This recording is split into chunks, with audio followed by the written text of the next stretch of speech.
Hello friends, welcome once again to my channel Smita Classes. As you know that we were dealing with the science book of standard 7. The name of the book is Future Kids Science and we were doing the 10th chapter, Transportation in Animals and Plants, and we have already done many parts of this chapter. Today we will be doing the last part of this chapter. This is chapter 10, Transportation in Animals and Plants. And we were doing transportation of materials in plants. Again we will start from the beginning of this transportation of materials in plants. We will start reading. Transportation of water, minerals, and food in plants is done by special tissues present in the root, stem, and petioles or stalk of the leaves. These special tissues are called the vascular tissues. The term vascular in Latin refers to tubes and vessels that transport liquid. A tissue is a group of cells that perform specialized function in an organism. A vascular tissue for the transport of water and minerals in the plant is called the xylem. The root hair increases the surface area of the root for the absorption of water and mineral nutrients dissolved in water. Water and dissolved minerals are absorbed by root hair of the plant from the soil. These are then transported upwards to different parts of the plant, stem, leaves, and flowers through xylem tissues. Similarly, food manufactured in the leaves in the form of sugar, glucose is transported to different parts of plant through phloem tissues. The xylem and phloem tissues together constitute the vascular bundle. The transportation of food from the leaves to the other parts of the plant is called translocation. Movement of material through phloem depends on action of living cells called sieve tubes. देखिए, जो भी plants में जो भी transportation होगा, plant में क्या transportation होगा, उसके रूट्स से आएगा, जो है प्लांट्स में उसके रूट्स से जाएगा वाटर, सॉल्ट्स, मिनरल सॉल्ट्स, सब जाएगा प्लांट के रूट से, उसके डिफरेंट पार्ट्स में जाएगा, वो होगा प्लांट की लीव्स में जो भी फूड बनेगा वो लीव्स के थ्रू प्लांट के डिफरेंट पार्ट्स में जाएगा। तो इस तरह का ट्रांसपोर्टेशन होता है, ठीक है।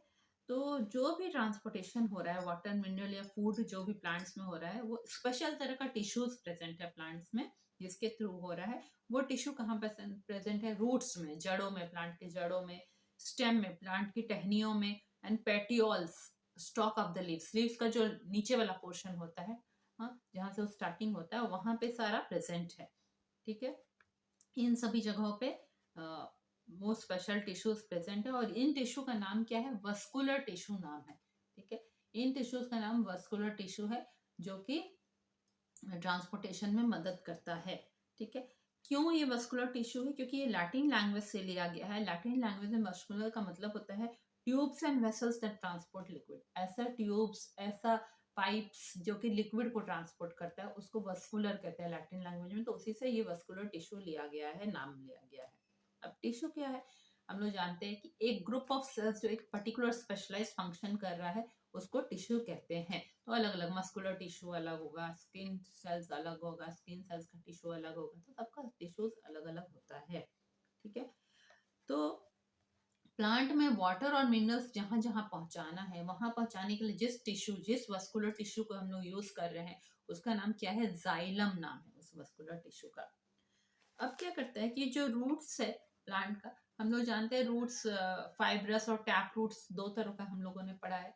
तो जो रूट्स में हेयर निकले रहते हैं, छोटे छोटे साइड में हेयर उसके निकले रहते हैं, वो क्या करता है कि जितना भी जमीन के नीचे वाटर है, मिनरल सॉल्ट्स है, उसको सब तरफ से इकट्ठा करने के लिए, सब तरफ से अब्सॉर्ब करने के लिए रूट्स का एरिया को बढ़ा देता है, रूट्स के सरफेस एरिया को बढ़ा देता है। क्यों?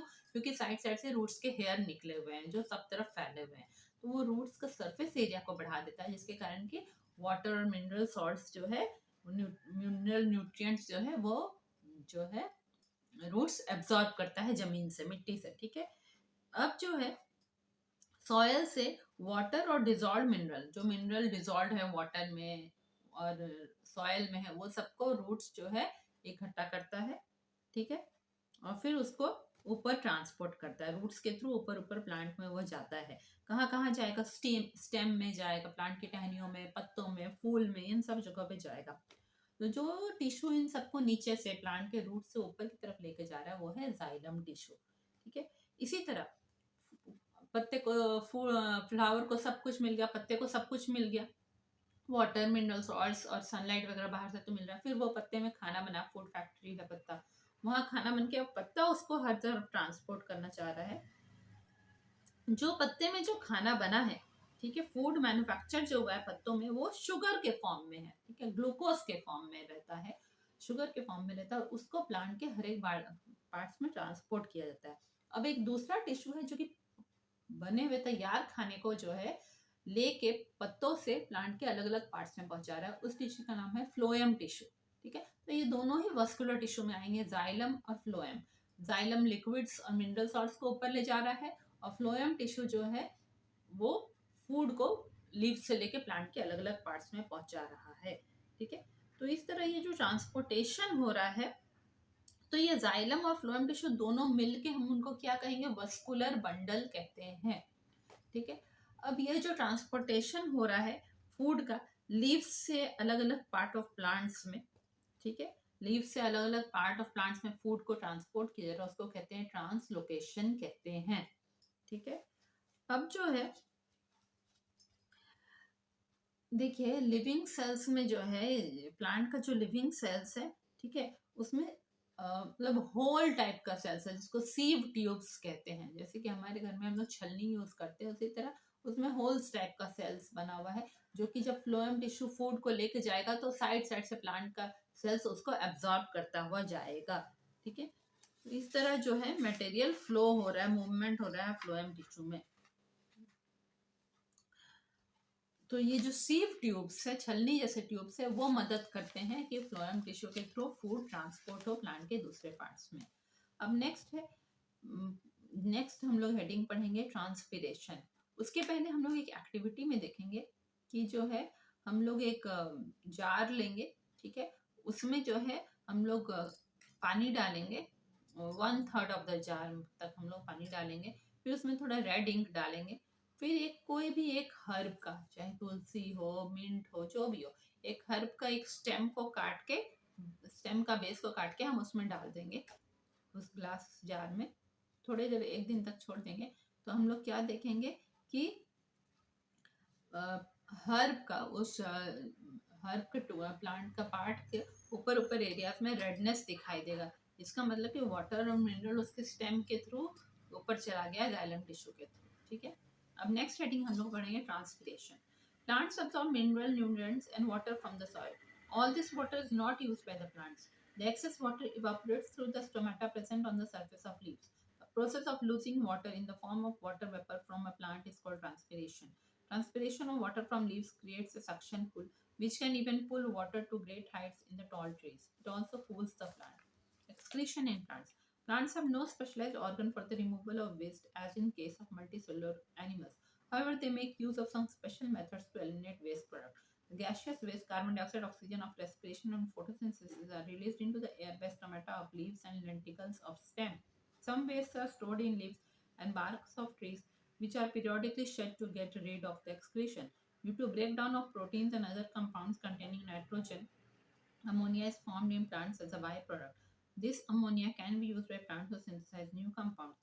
Some plants can transform soluble toxic substances into harmless insoluble forms and keep them as crystals stored up in the body cells. Some wastes are stored in plant bodies as solids such as rubber and raphides. Raphides are needle-shaped crystals of calcium oxalate that are quite unpleasant when consumed. The stingy taste of yam that hurts the throat is due to raphides. Since raphides dissolve in acids, consuming something sour with yam will mitigate some uncomfort. Plants sometimes also remove waste as secretions from their body. Gums, resin, sandalwood oil, and eucalyptus oil are some such examples, ठीक है। अब हम लोग जो next heading पढ़ेंगे वो है transpiration.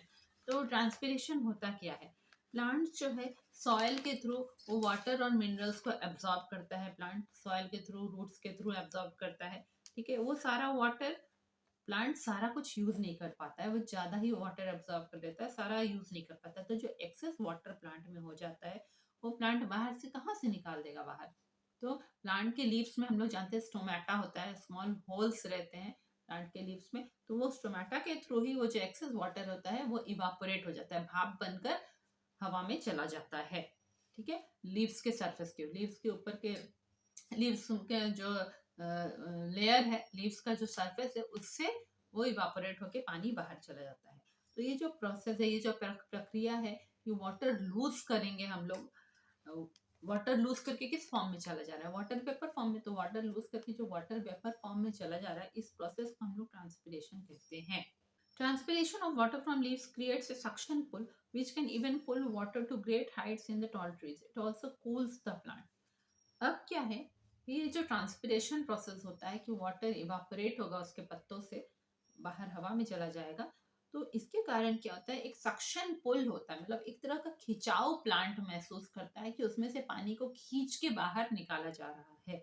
तो पूरा प्लांट के नीचे पोर्शन से, जहाँ से उसका स्टेम है, स्टेम से लेके ऊपर लीव्स तक एक पुल होता है, एक खिंचाव होता है प्लांट में कि वो एक्सेस वाटर को निकाल के बाहर करेगा।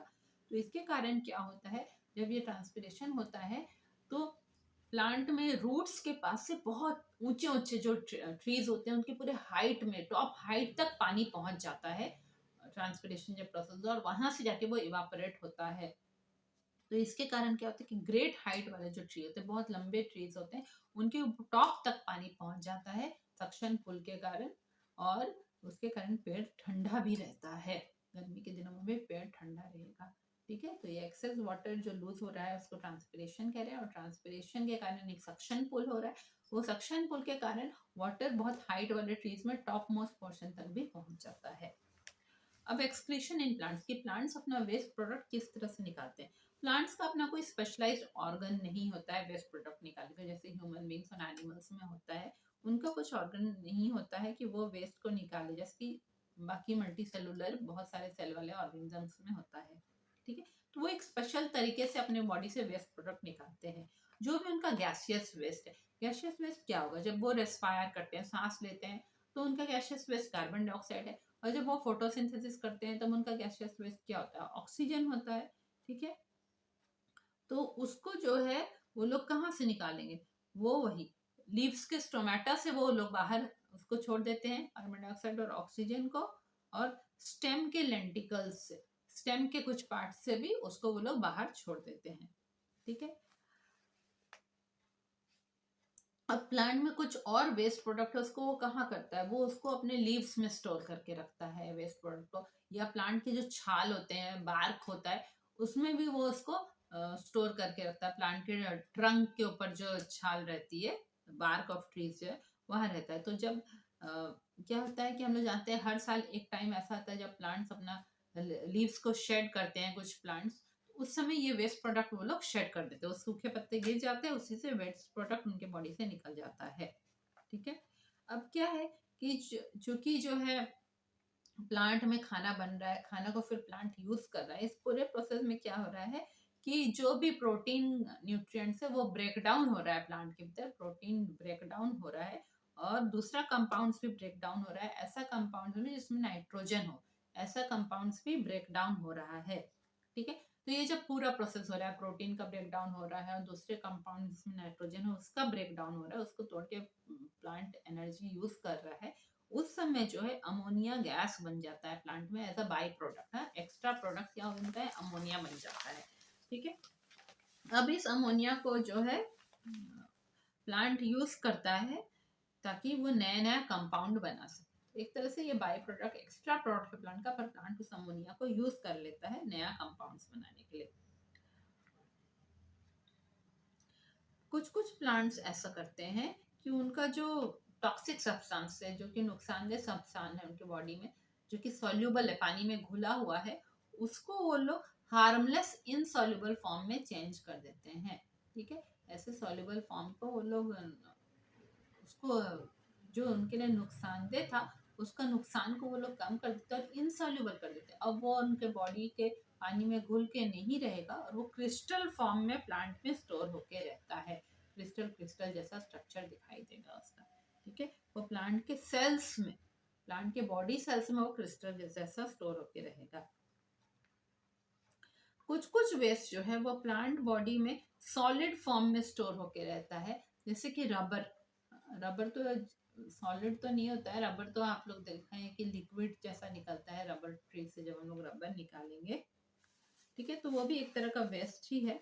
और रेफाइड्स, रेफाइड्स क्या होता है कि जब हम लोग वो जो याम होता है, ओल होता है जिसको ओल कहते हैं, जमीन के नीचे से निकलता है, उसकी जब सब्जी बनाती है तो वो मुंह में काटता है ना, एक तरह का लगता है कि मुंह को वो काट रहा है, मुंह के स्किन को, हमारे माउथ के स्किन को वो काट रहा है। वो होता क्या है, वो needle shaped crystals of calcium oxalate होता है, पतला पतला नीडल के शेप का रहेगा, और क्या चीज रहेगा, वो कैल्शियम ऑक्सलेट का बना रहता है, वो याम के बॉडी के भीतर रहता है, उसके अलग अलग पोर्शंस में। ठीक है, तो जब हम लोग उसको खाते हैं तो हमको अनप्लीजेंट फीलिंग होता है, अच्छा नहीं लगता, लगता है मुंह का स्किन को वह काट रहा है।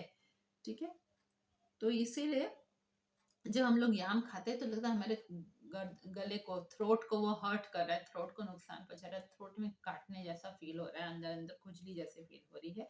इसी को रेफाइड्स कहते हैं, यही जो कैल्शियम ऑक्सलेट का क्रिस्टल्स है उसको रेफाइड कहते हैं।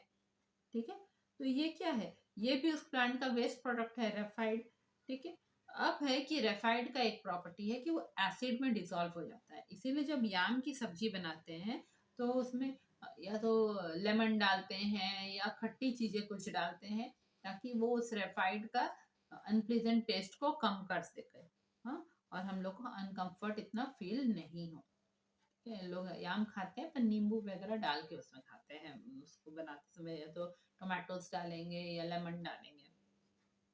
प्लांट कभी कभी अपने बॉडी से वेस्ट प्रोडक्ट को सेक्रेशन के रूप में भी निकाल देता है, प्लांट से कुछ लिक्विड निकलता रहेगा, वो ही उसका वेस्ट प्रोडक्ट के रूप में निकल जाएगा, जैसे कि गम, क्योंकि प्लांट से है ना, उसका बार्क को ऐसे टच करेंगे तो कुछ निकलता रहता है, जब उसको हाथ में टच करेंगे तो स्टिकी स्टिकी फील होता है, तो गम निकलता है प्लांट से। रेजिन्स, रेजिन्स आपने देखा होगा, प्लांट से एक रेड रेड कलर का लिक्विड निकलता है, वो थोड़ी देर बाद जब वो प्लांट बॉडी से बाहर आके रहेगा, उसके ट्रंक में चिपका रहेगा, धीरे धीरे वो हार्ड हो जाता है, तो वो रेजिन निकलता है। इसी तरह सैंडलवुड ट्री से जो सैंडलवुड ऑयल, यूकैलिप्टस ट्री से यूकैलिप्टस ऑयल निकलता है, ये सब कुछ कुछ जो है वो सेक्रीशन है, प्लांट के बॉडी से कुछ लिक्विड निकल रहा है जो कि वेस्ट प्रोडक्ट उसका होता है, वही निकल रहा होता है। ठीक है, तो ये जो आपका चैप्टर था transportation in plants and animals, ये कंप्लीट हो गया है आपका चैप्टर। जल्दी हम नए चैप्टर में मिलते हैं। मेरे वीडियो को देखिए, शेयर करें फ्रेंड्स लोग के साथ, और अच्छा लगे तो कमेंट भी करें। Thank you.